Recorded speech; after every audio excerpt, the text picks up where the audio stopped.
अध्यात्म सेवा मेले के इस उद्घाटन अवसर पर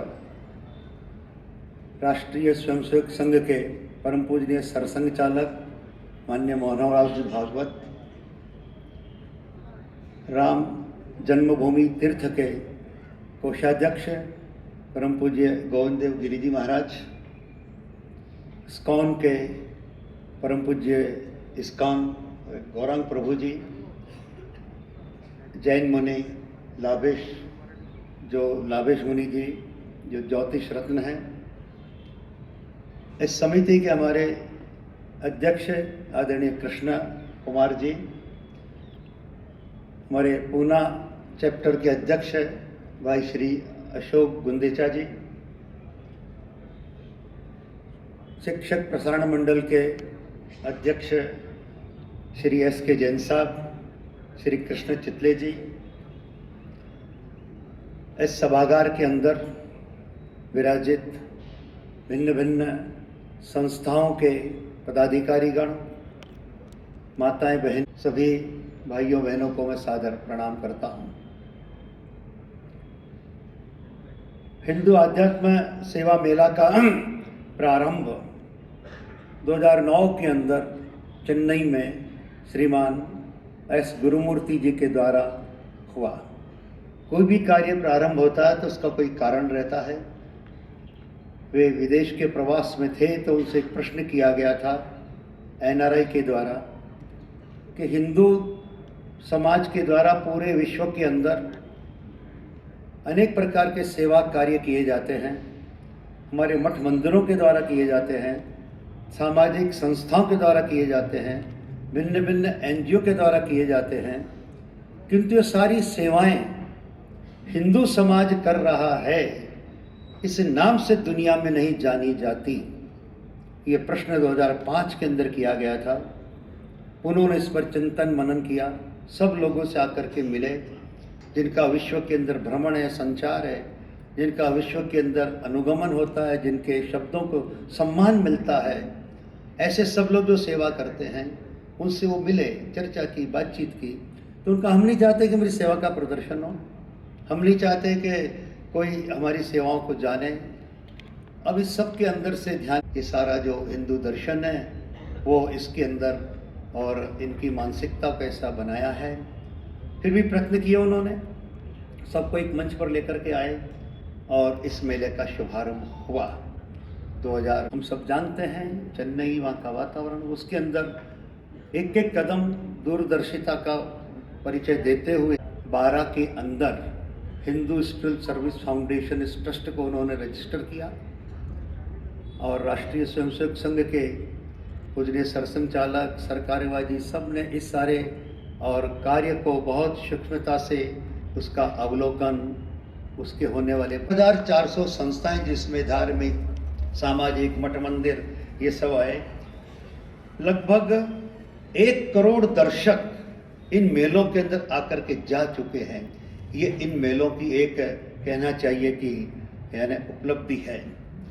अब इस मेले से जो हमें प्राप्त हुआ है, पहला तो यह हुआ कि भाई हिंदू नाम पर आने के लिए सब संस्थाएं अब तैयार हो गई है।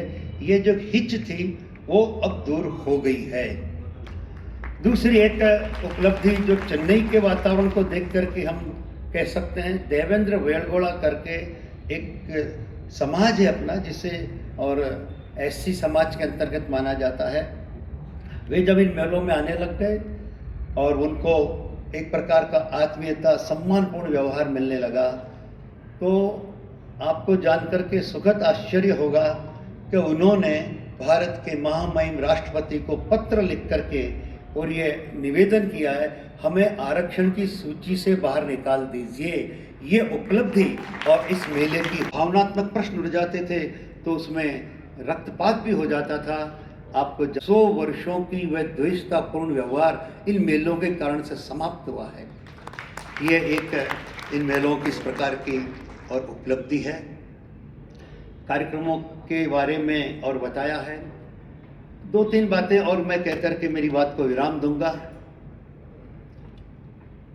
2 ही एग्जाम्पल मैं देना चाहूँगा। हमने माता अमृतानंदमयी का नाम सुना है, आध्यात्मिक गुरु हैं। कईयों को और उनके दर्शन करने का और उनकी ममतामयी गोद का और आलिंगन करने का भी सौभाग्य मिला होगा।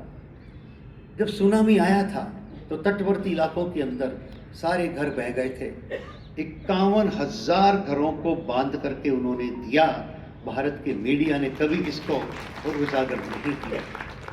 पट्टपूर्ति के सच साईं बाबा अनंतपुर जिला को बुलाया, बातचीत की, सर्वे करवाया और कहा कि सरकार से एक पैसा नहीं लेना है, समाज से लेना है।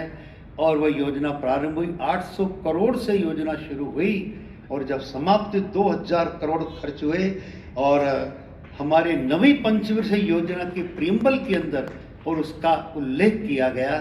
इस प्रकार के सेवा कार्य मठ मंदिरों के द्वारा पूज्य साधु संतों की प्रेरणा से होता है, किंतु मीडिया का एक सेक्शन कहता है कि साधु संत प्रवचन करते हैं और सामाजिक कार्य नहीं करते। तो इन सारे पूज्य साधु संतों के द्वारा किए जाने वाले सेवा कार्यों को समाज के सामने लाना, युवा पीढ़ी को उससे जोड़ना और वे भी सेवा कार्यों से जुड़े, ये इस और मेले का उद्देश्य है। 6 थीम का उल्लेख और हमारे अशोक जी ने आपके सामने कर दिया, इससे मैं दोहराऊंगा नहीं।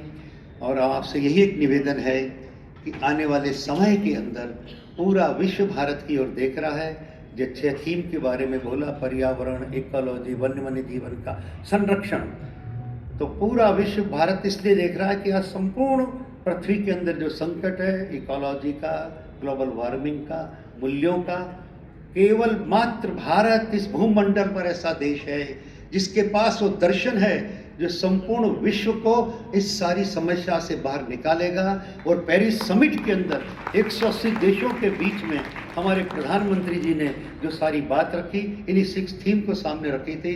तो मैं यही निवेदन करता हूँ, जितनी भी संस्थाएं और आज इस पर्यावरण को, इकोलॉजी को लेकर के काम कर रही है, और वो समय आ गया है हम सब इकट्ठा आकर के और इस चुनौतियों से पूरे जीव सृष्टि को और हम बचाएं। इन्हीं शब्दों के साथ मेरी वाणी को विराम देता हूँ।